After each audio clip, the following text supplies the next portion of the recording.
Sir David Attenborough, Dr. Manmohan Singh ji, trustees of the Indira Gandhi Memorial Trust, members of the jury of the Indira Gandhi Prize. Friends, I am delighted that the Indira Gandhi Prize for Peace, Disarmament and Development for 2019 is being formally conferred on Sir David Attenborough today. Sir David is already well known to us all through his prodigious creativity in educating humankind with brilliant films and books about the natural world. And he has, of late, been the most sensible voice warning, the most sensible voice warning us that we, more than anything else, are responsible for the accelerating threat to the environment on our planet. In essence, for well over half a century, Sir David has been one of nature's most staunch conscience keepers.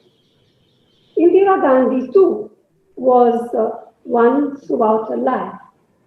She was born in a political family, but saw herself as a child of nature, developing a special affinity for mountains, forests, birds, and animals from an early age. Along with the Quaker associate of Mahatma Gandhi, Horace Alexander, she was one of the founder members of Delhi's Bird Watching Society as long ago as 1950. Subsequently, as Prime Minister, she became an unwavering champion of environmental protection long before that cause had become popular both in India and abroad. Her momentous speech at the first ever UN conference on human environment at Stockholm in June 1972 has become a milestone in the global environmental discourse. It was in this speech that she first elaborated on the interconnectedness of peace, disarmament, and development with environmental conservation. Her view was forthright. Without meaningful disarmament, you cannot have enduring peace. And without protecting the environment, development will simply not be sustainable. In that speech, she was one of the first world leaders to draw attention to changing weather patterns, something now accepted as a hard reality.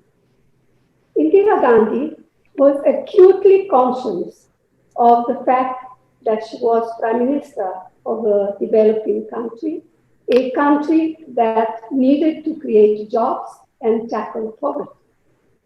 India needed to accelerate the pace of investment and to expand its physical infrastructure. But at the same time, Indira Gandhi was very sensitive to the imperative of maintaining what she would often call ecological balance. Her political innings were a search for that balance and a journey of educating her colleagues and the people to preserve that balance.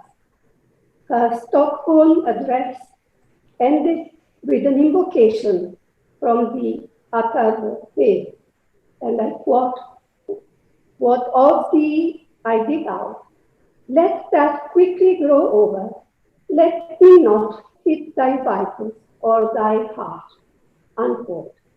It is not a surprise, therefore, to find that the legal and institutional framework India now has for protecting its wonderful biodiversity had been put in place during her tenure as Prime Minister. It bears her personal imprimatur. And what can I say about Sir David himself that is already not known? To say that he is the world's leading authority on the natural world is to state the obvious. To say that his passion has been inspiring is also to reiterate what we all acknowledge. He has legions of admirers across the world, and age has not dimmed his zeal, neither has humanity's willful disregard for what he says. He has kept going relentlessly, educating, enlightening, and sensitizing millions of people. I well remember how excitedly Indira Gandhi would watch his documentaries with us and encourage her grandchildren to do so.